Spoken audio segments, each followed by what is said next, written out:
I got this new phone. It's the Essential phone. It's an Android phone, but what's cool about it, it had a built-in monochrome sensor of sorts. So I'm gonna try to emulate this photo you took in the living room.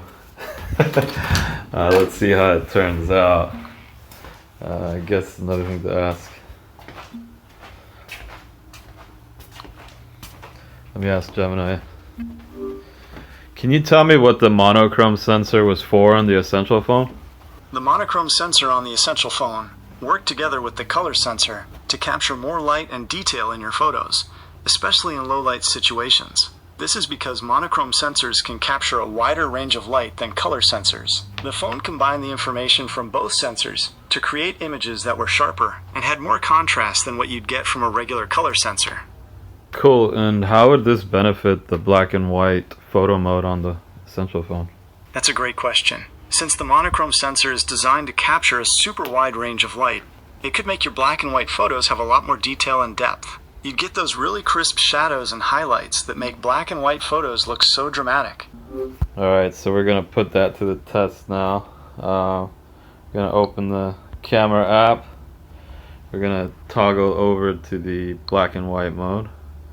And then, so the idea is to mimic your photo here. Alright, I mean, I'm not gonna come close because I don't have a 50mm on this thing, but I mean, I could like crop in or get closer here. And it seems like maybe something like this. That was in the edges there. And then, just go ahead and snap it right there. Alright, cool. And then, so obviously it's not going to be anything close to the photo there because it's clearly missing the film grain. So I'm gonna edit this in Lightroom just to see if we can add some like depth of field and film grain and just finish it off right there. Alright, cool. And then I'm simply gonna I want to add some blur to it to see what happens. Okay, so focus.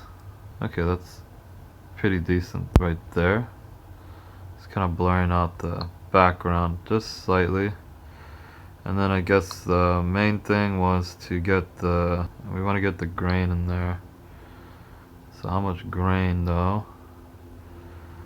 So I guess it was a type of grain, the roughness, turn that up, the size, the amount. Okay, a little bit more rough, a little bit bigger size, more grain, a little more,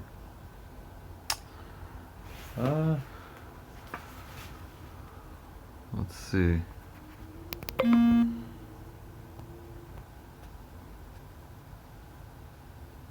Huh, interesting. Okay, so I'm comparing the two. That's about similar amount of grain there, so and then I'm just gonna add some vignetting. Just a tad. And then that's it. I'm gonna save a copy. See how it turned out. Cool. Let's view it in the gallery. And there it is.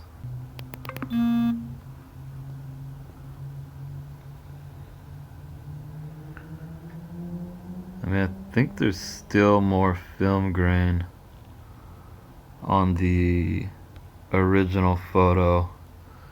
So I feel like maybe I could have adjusted the film grain, but no, I think that's as good as it's gonna get. So that was my attempt at trying to emulate your work. It's hilarious. I just had some fun here.